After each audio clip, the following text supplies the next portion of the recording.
Good morning and good afternoon. Welcome to the Weekend Wellness Hour show. I'm very excited to have on today an author who I just met actually about a week ago when I attended a mastermind with Clarissa Burt. And Leora Leon was sharing about her upcoming book, and I was very excited to hear what she had to say about it. So I invited her to come on today to share with all of you because I think she has a really comprehensive look at how we can understand ourselves, how we can approach, our life, the present moment, and even in the future. So thank you so much, Laura, for joining us today. Thank you, Amy. It's a pleasure to be here. My first interview about my book, so I'm excited. This is good. A good practice for you. I'm sure you're going to have many coming up. So I'm glad to be part of your journey. Thank you. So I'm curious how you got into this world. I mean, when I looked at your manuscript, looked at your book, and saw so many different topics, a lot of times people specialize in one of them, but how did you get to where you have this comprehensive book and do what you do? It started basically at the beginning of my life, and living all of the trials and tribulations that I had to go through, everything from, physical abuse, mental abuse, sexual abuse, rape, going into, having a bunch of diseases, stage 3 breast cancer, and then having a child with severe autism who actually died a couple of years ago. I've had this extreme life of all of these trials and tribulations. And at one point, my entire life, I was very, I guess you would call psychic. I would see visions. I could tell people's futures, things like that. But at one point, I really started to heavily involve myself in metaphysics. And I began shaman training, which I studied for over a year, over 1,000 hours of clinical study. And at that point, it was right in the middle of my shaman training. That's when I was diagnosed with stage 3 breast cancer. Now, my whole life, I knew that I would die at a certain period. 2 weeks before, at a certain age, and 2 weeks before that birthday, that's when I was diagnosed. But I was in the middle of my shaman training, and I actually was able to change the trajectory from dying to being very matter of fact about understanding what it was about. And in my shaman training, I started to realize and understand that everything that happened to me on my journey was something I put in front of myself so that I could grow, raise my vibration, and then be able to be a spokesperson for everyone and teach everybody how they can do the same, how they can take every trial and tragedy and turn it into a learning lesson. And when you understand, when you take responsibility for these challenges, they kind of dissipate. When you're not blaming somebody, oh, some person did. And I had many of years where I blamed everybody in the world for everything that was going on. But when I took responsibility for everything that happened, my life changed. When I realized that everything that happens to you is a lesson that you placed in front of you, your life changes. Mm-hmm. And that's really hard because many of us don't even want to go down that road to even think about that I caused something and right. I have to suffer the consequence, because then you have to start really going deep into who am I? Why did I choose to do that? Why did I set that up? How do you get people to even approach this type of way of understanding themselves? I mean, that's hard. Yeah, you've got to have a particular mindset. Like people said, well, how can you say that you caused your breast cancer? How can you say that you caused having a child with severe autism and all the difficulties that came with it? How can you say that you created your child to die?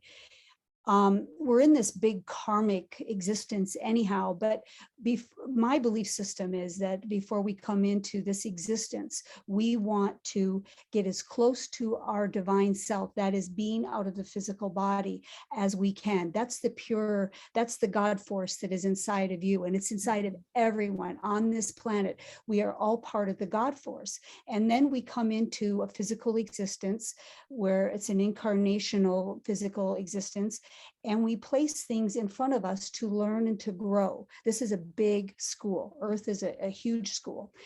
And so we're doing all these things. We come in and we make agreements with people. We have contracts with people. With my son, I had a contract with him for 25 years that I would come in, be his caretaker and his mother, and love him unconditionally, no matter what. And then, he was gone. And even in his death, there was a lesson for me, which was amazing, that when you have people in your life and they love you, and not even hearing that they love you, but they hold space for you, and you are receiving their loving energy without you even knowing it. So when they go, all of a sudden there's this void, and you realize you were getting that love and now it's gone. So the lesson when my son died, there were multiple lessons, but one of the biggest one was that my two children, they were my life source. They were the ones that fulfilled me and gave me love. So when he passed, I was empty. And, I had to realize you don't love yourself enough. You're not fulfilling yourself. So I had to go a step further and fulfill myself in that void. So to get people to understand it, I go into the book and I explain the science behind understanding that we all carry energy, that we're all part of the God particle. The God particle is in all of us. That's the Boson-Higgs theory, that everything on this planet has the God particle, which means we are all made up of the central, of the divine, the God force, whatever you want to call it. So when you understand that, and then you understand that energy never dies, and that we're constantly trying to alleviate energy in our lives from childhood, from past lives. And if you don't believe in past lives, I have a whole chapter that talks about incarnational ancestry. And I back that up with, I talked to this one woman, Lynn K. Russell, and she's an expert on near-death experiences. And she talks about people who have been, dead in the morgue, waking up 24 hours later, right? So there's all this scientific, everything that I tell you has a scientific background to it, that makes you go, oh, and I don't know if that answered your question. I kind of went on and on and on, but to get people to understand, they have to understand who they are, why they're here, and not in a spiritual sense, but just in a scientific sense. You are part of this multiverse. You are part of this earth, and we are part. How we think and how we act affects the entire earth and the entire multiverse. So yeah, and I know I've studied a little bit about vibration and frequency, and I know that everything is interconnected. And I always relate it to, if you're familiar with nature and the aspens, there's an aspen grove and you can see hundreds and hundreds of trees, but they all came from one, and the root system are all interconnected. And that's kind of how sometimes I see humans as well. We're all interconnected, and if I show up a certain way in a room full of people, that can impact everyone. And I assume that's kind of also what you're talking about as well, that we need to kind of have our understanding of who we are, so because it does impact the whole world, right? yeah, and and I've been to Aspen and I've seen those trees, and that's amazing. I got total chills.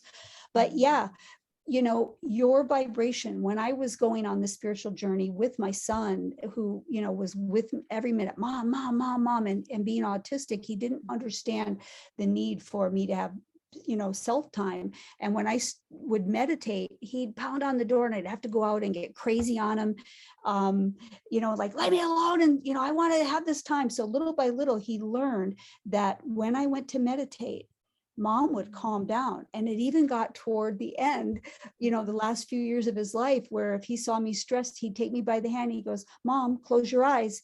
And so so your vibrational energy. And on the beginning of this journey, what I learned and what I witnessed is the more that I was calm, it would vibrate. And I equate it to like when you throw a pebble in the water and it vibrates out and out. And so the way you are, it flows into everybody around you. And and this is something that's really true. If you look at real life, one morning you wake up and life is great and it's a Saturday, you don't have to go to work, and you get on the freeway and you drive and there's no cars. It seems like the path is opening up, all green lights, and you're going, wow, what a great day. And then versus another day where you wake up, it's Tuesday morning or Monday morning, and you're exhausted from the weekend, you didn't get enough sleep, and you rush your coffee and you rush, you get into traffic and people are pulling in front of you and rah, rah, and your energy dictates that. Mm-hmm. So how you act and how you feel about yourself dictates the energy around you. It's amazing.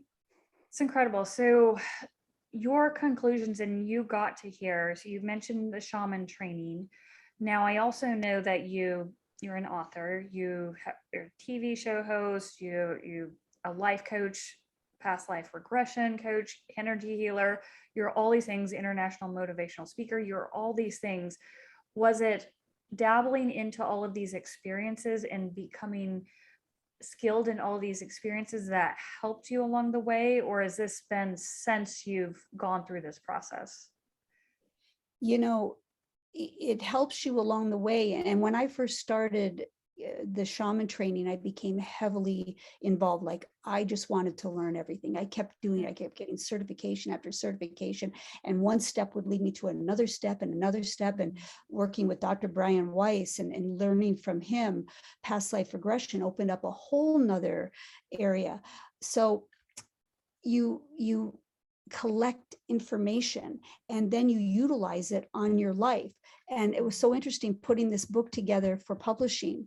I had to reread the book and go through editing processes and, I had 4 different editors and go through each one. And so I'm reading more and I'm like, wow, I'm not following the complaining one was one of them, one chapter on complaining. Mm-hmm. And here I had been complaining and complaining about these things and they weren't going away. And then I read this chapter, I'm like, wow, you're keeping it here. So the book taught me, rereading it, to follow what I was saying, because we forget, right? Oh my gosh, we fall into habits and then we really have to work on practicing our own teachings. And I am very, very aware of that, definitely. And that habit that we have, and that's one thing about the book, is I talk about neuroplasticity. Mm-hmm. And I know you deal with this because what you do is amazing and I can't wait to work with you. But neuroplasticity is when you're basically one neuron is shooting to another. It's in a bridge of electric some type of material, and it creates this bridge. So when you're saying, oh, I'm stupid, and you keep repeating it, this neuroplastic bridge gets thicker and thicker and shorter, or closer and closer together. So the minute you think about it goes to this bridge, which is readily available. So with this book, you study and you create this habit within 4 weeks of retraining the brain and getting the old habits out and putting in the new habits. That's incredible. I mean, to think about that you can actually create a transformation that quickly. Most people, you hear 90 days, but with the power of the brain to change and to develop and adapt, we can do it faster. I imagine there is a practice component as well, where you have to be cognizant and practice that new change on a regular basis, right? You have to be tenacious. You have to want to change. Yeah. If you don't want to change, it's not going to happen. You have to want to make that change. And the carrot in front of you is living a life of happiness. And it doesn't mean that bad things don't happen or trials don't happen, or challenges don't happen. It means that you learn how to navigate through them, how to, like, I've just had a couple challenges come in and I'm like, okay, I'm I'm going to rise above it. I'm going to understand that this challenge is a benign action. Like Buddha talks about that. All actions are benign. The emotion that you attach to it is you. So you can shift that. So we never stop learning. We never stop having challenges until the day we die. And then we go on and do it again if we want to. But we have to just learn how to be in the middle of the challenge and understand what it is. And I always talk about, okay, what is the lesson behind this? What am I supposed to be understanding? And when that happens, I think about it and then I'm like, okay, universe, expedite it, the learning process and releasing the energy as much as you can. And I'll just try to stay, in this mode of love and good energy. And one thing that I often talk to people about is they get a little bit worried when they have a new stressor coming up. And I'll say, this is your opportunity to practice what we have been going through. And I can see that for you and what you're teaching is take these as opportunities. Right. You're going to have these stressors, like you mentioned, until the day you die. So why not jump in and say, okay, what new skill can I apply to this stressor coming up?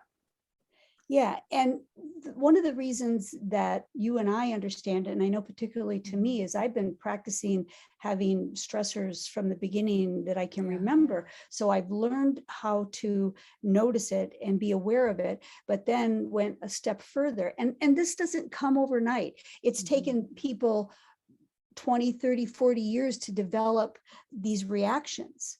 And so it's not going to happen in 4 weeks. But what happens is you plant the seed and you become aware.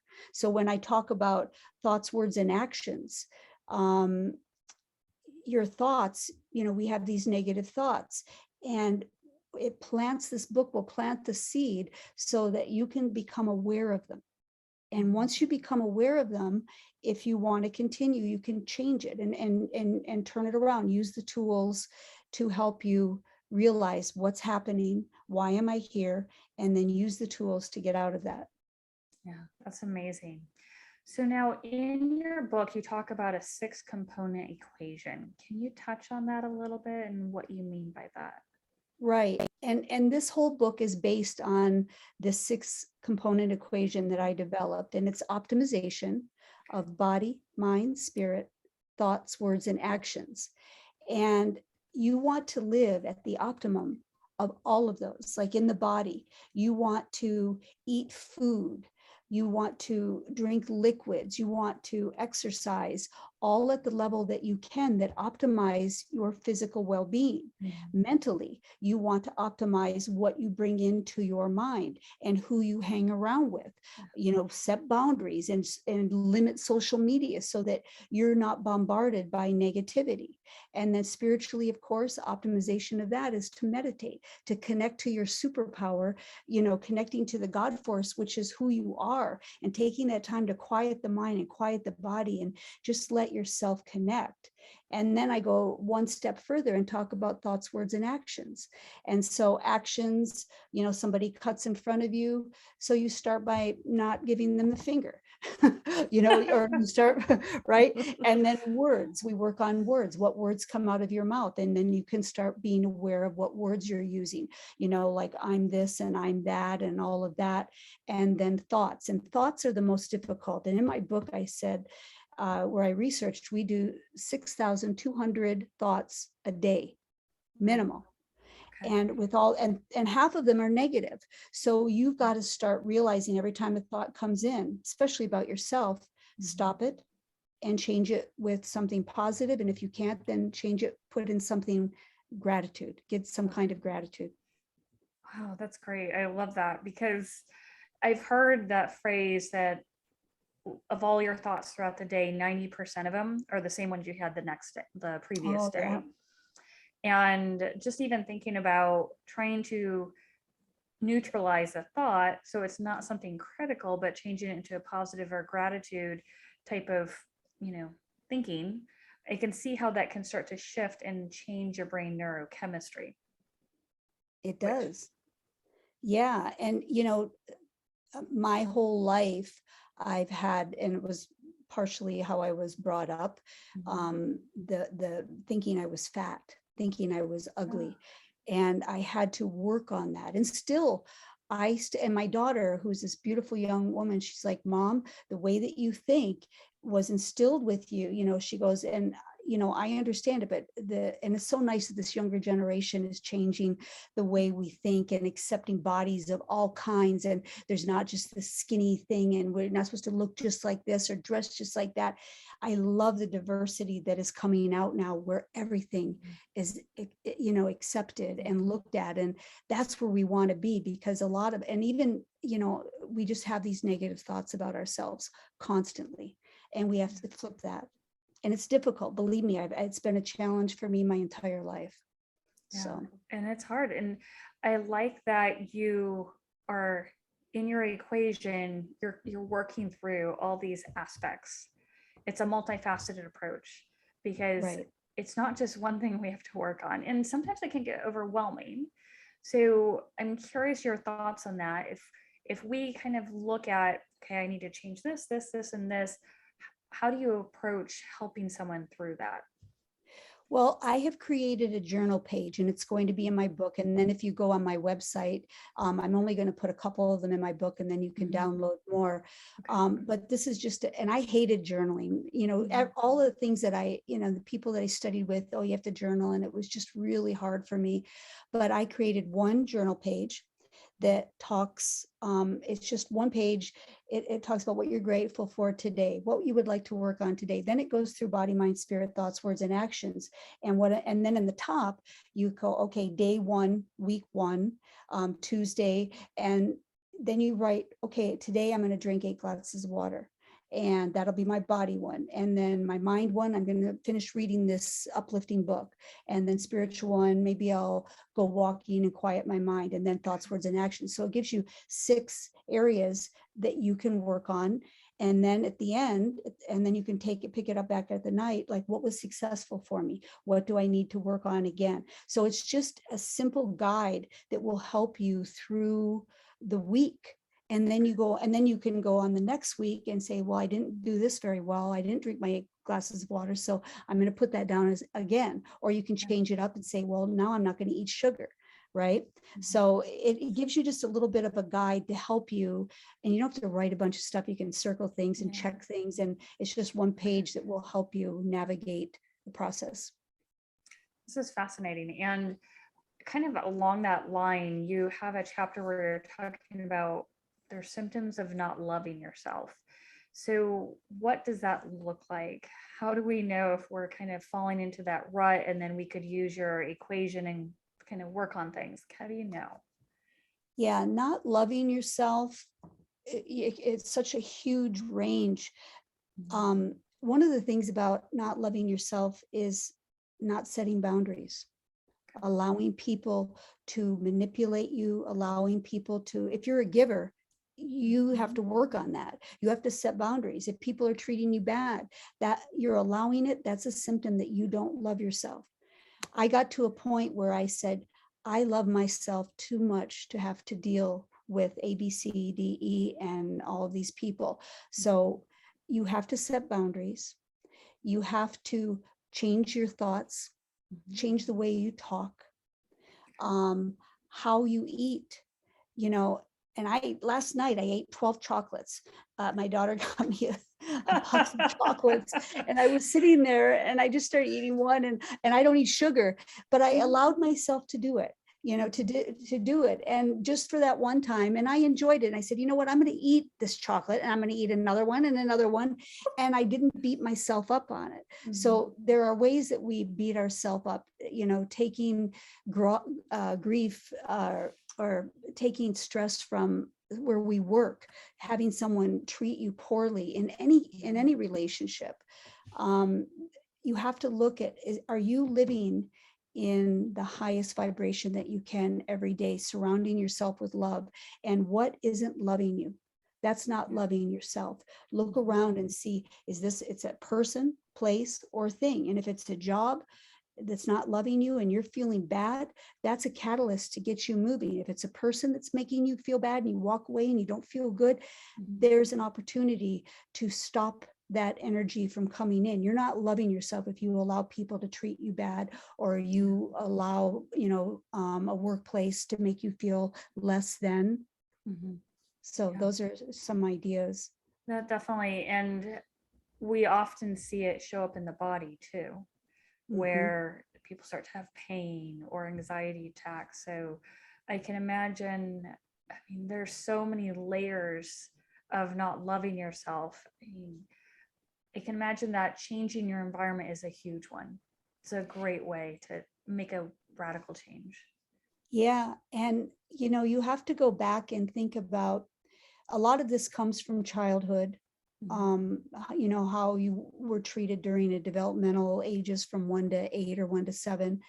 And you have to think of yourself sometimes and break it down to if you were a little child and if you had a little baby girl or a little baby boy, would you allow this person to treat that child like that? Would you allow that workplace to treat that child? Would you give them, horrible food in their body that make them sick? No, you have to treat yourself like a little baby learning to walk again. And that's who you are, because you're rebirthing yourself into Mhm. this new person. And so Yeah. you have to really look at that inner child of yours and baby it, Mhm. and not, when we're learning new techniques, we're so hard on ourselves, right? Like, oh, I fell off my diet, or I'm so stupid, I did this and do that. Think about when a baby begins to walk and the baby gets up on one leg and does one step and then it falls down and everybody's like, yay, good job. And the baby's like, wow, I want more of that. So it gets up and does more. And that's how you have to treat yourself, like that little baby. And I really emphasize in my book, baby steps. It's not going to happen overnight. We still go into those areas where, we're lost, and it just baby steps. Mhm. Kind of along the same lines, how do you encourage people to let go of something? Sometimes we hold on to an incident, a past trauma, a interaction with a friend, coworker. Are there any just quick little steps or one little tidbit you might give someone? I think one of the biggest things that people have, and it goes around setting boundaries again, is Mhm. people are afraid if they lose somebody that they're going to be lonely and nobody else is going to be there. But when you set a boundary on someone or some place, maybe you go to a place where there's a bunch of people, like a gym or something, and they're mean. And like, if I don't go to that gym, I'm not going to have socialization. Everything that you set a boundary on Mhm. will come back and manifest at a different vibrational level, because when you set boundaries on things that are hurting you and you say no more, you may be lonely for a little period of time, but as you change and you raise your vibration by saying no and setting boundaries, you've just loved yourself and you've Yeah. just changed who you are. You've raised your vibration. And when you raise your vibration, you're pulling in energy that is like that vibration. So everything that we are, we pull into us. So if you're negative, you're going to pull negative. So when you get rid of those negative entities, whatever they are, you raise your vibration by loving yourself enough to stop it. And then like-minded people, like-minded places come into your area. So That's it's amazing. I think it's a fear of being lonely and not, and being afraid that I won't have that person, but you will, because Yeah. people will come to you because you love Yeah. yourself. Right. So I'm curious also, you talk about science, you talk about religion, you talk about energy and spirituality. How do you address all of those needs? Because every person has a different kind of belief pattern and mindset. How do you address all of that in one book? Yeah, well, and I made this book specifically for people, number one, that don't like to read. If you notice, each chapter is 2 to 3 paragraphs long, and that's it.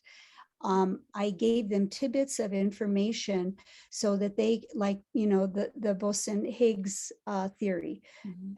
a very small chapter about that, and they can go look it up if they want to learn more about it. I'm not an expert by any means in any of these fields, but what I have done is studied different things and learned from masters along the way about these things.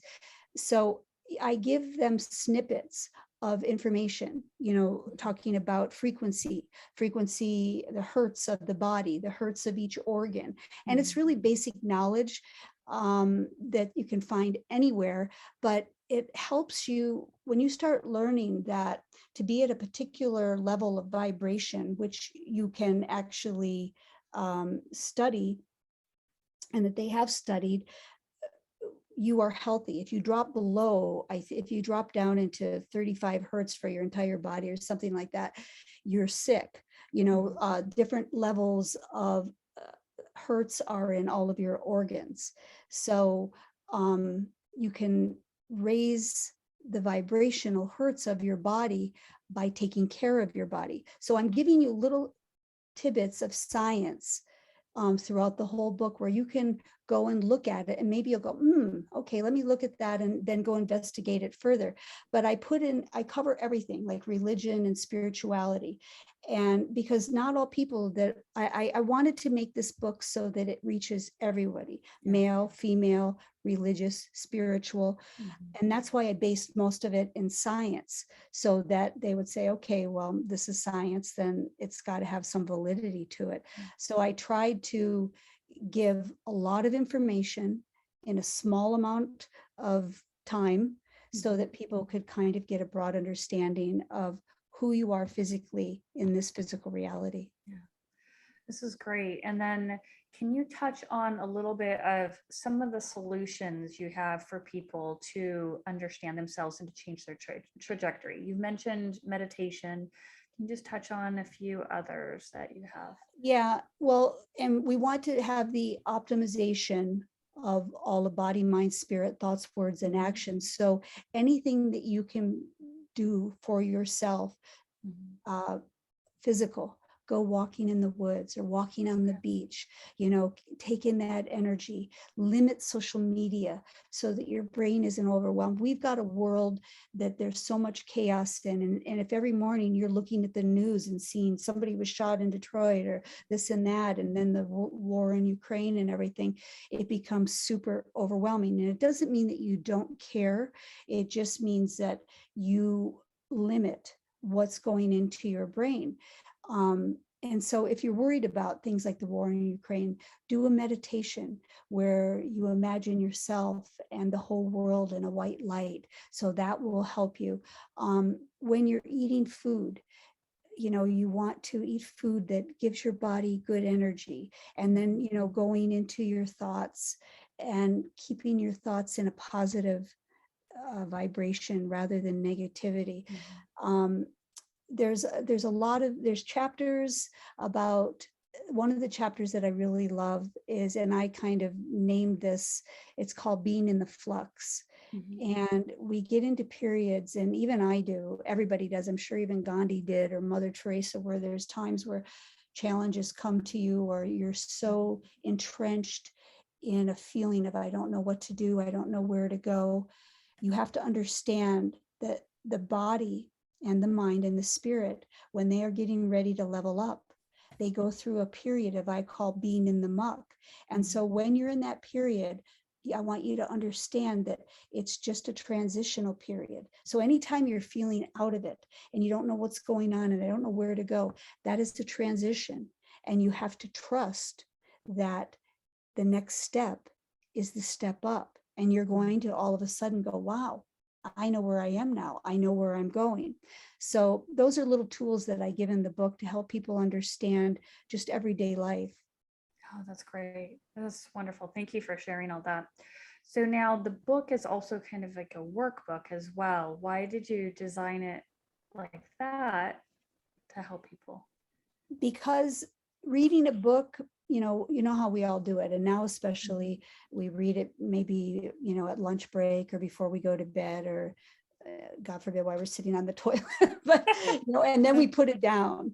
What this does is it encourages you, after you read these chapters, to how did the chapter affect you? Did you have an aha moment? So when you feed information to someone, they have to first of all accept it, and then read it, and then think about it. It plants a seed, and you further the indoctrination of it by asking them to do little equations about the seed that was just planted, like to do little, writing down problems. How did I solve this? Or did this happen to you? And you're like, wow, that happened to me. Like the one about, there was one that, and I forget what chapter it was, but I talked about, like when things happen for some people and they don't happen for others, and it's being positive. Some people are lucky at gambling. They just are, and they know they are. So that mentality, is that just luck, or is that because they keep telling themselves they're lucky? So you go, oh yeah, that happened to me. And I know a person like that. So it helps you ingrain the information into your brain more, I guess. Okay. And then, you have the workbook as well, which you can utilize every day and every night. Oh, that's wonderful. I really appreciate this. So now tell us, when is this book launching and the name? Let's go through that. Okay, the book is The Powers in You, Okay. and workbook. And it says tap into, well, I forgot the title of my book, but it's The That's Powers in You workbook. fine. And we're doing a major book launch on May 4th. So it will be available for Mother's Day. So for Okay. people to buy a book for your mother. Mhm. But if you want to be involved in the book launch and you want to get a early, be on a pre-order list, you can email me directly at Leora Leon at gmail.com. So Leora Leon at gmail.com, and then look at all my social media, and all my social media is under Leora Leon. Wonderful. And that's LeoraLeon. Just want to make And, sure people know that. yeah. Wonderful. Well, I really appreciate you joining us today. Any last minute thoughts that you have that we didn't cover? I just, my hope and wish is that what I want from this book is I want people to understand that they're not different from anybody else, that we're all in this together, and you have to really work. We're not taught to love ourselves, and you have to do the work. And it's hard work, but it's rewarding work, and you're worth it. So That's wonderful. Beautiful words. So really thank you. appreciate your time. Thank you for Thank joining you. us today. Really appreciate it. Thank you all for tuning in today. Have a wonderful rest of your weekend. We'll see you again next week. Take care now. Bye.